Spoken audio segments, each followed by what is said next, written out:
రాష్ట్రంలో 7,437 పోస్టుల భర్తీకి నోటిఫికేషన్ ఇచ్చిన పోలీస్ రిక్రూట్మెంట్ బోర్డు ఆన్లైన్లో దరఖాస్తుల స్వీకరణకు షెడ్యూల్ ప్రకటించింది. ఈ పోస్టుల కోసం ఆగస్టు 19 నుంచి సెప్టెంబర్ 9 వరకు దరఖాస్తులు స్వీకరించనున్నట్టు తెలిపింది. ఎస్ఐ పోస్టులకు రూ1,500, కానిస్టేబుల్ పోస్టులకు దరఖాస్తు చేసుకునేవారు రూ1,200 రుసుము చెల్లించాలని తెలిపింది.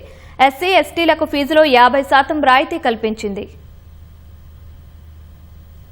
తెలంగాణ పోలీస్ శాఖలో civil, AR, special police, fire, జైళ్ల శాఖలో 7,437 ఉద్యోగాల భర్తీకి 4 నోటిఫికేషన్లు విడుదల చేసిన పోలీసు నియామక మండలి ఈ పోస్టులకు ఆన్లైన్లో దరఖాస్తుల స్వీకరణకు షెడ్యూల్ విడుదల చేసింది.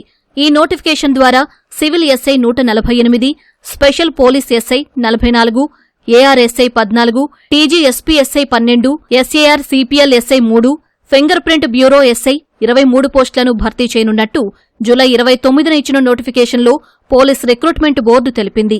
సివిల్ కానిస్టేబుల్స్ పోస్టులు 3,697, ఏఆర్ కానిస్టేబుళ్లు 1,052, PTO constable 20, constable mechanic 7, fire department constable 1,038, station fire officer 39, firefighter 751 పోస్టులు భర్తీ చేయనున్నట్టు తెలిపింది. జైళ్ల శాఖలో డిప్యూటీ జైలర్మెన్ 14, ఒక మహిళా డిప్యూటీ జైలర్, మేల్ వార్డర్ 196, మహిళా వార్డర్ 12 పోస్టులకు నోటిఫికేషన్ జూలై 29న ఇచ్చింది. ఈ పోస్టులకు పోటీపడే అభ్యర్థులు ఆగస్టు 19 ఉదయం 8 గంటల నుంచి సెప్టెంబర్ 9 సాయంత్రం 5 గంటల వరకు ఆన్లైన్ దరఖాస్తు చేసుకోవాలని బోర్డు తెలిపింది. www.tgprb.in ద్వారా మాత్రమే దరఖాస్తు చేసుకోవాలని తెలిపింది.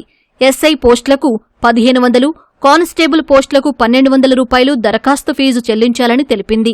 ఎస్సీ, ఎస్టీ అభ్యర్థులు ఎస్ఐ పోస్టులకు 750, కానిస్టేబుల్ పోస్టులకు రూ600 చెల్లించాలని ప్రకటించింది. దరఖాస్తు చేయడానికి ముందే ఆధార్ ముఖ గుర్తింపు కోసం ఆధార్ యాప్ డౌన్లోడ్ చేసుకోవాలని సూచించింది.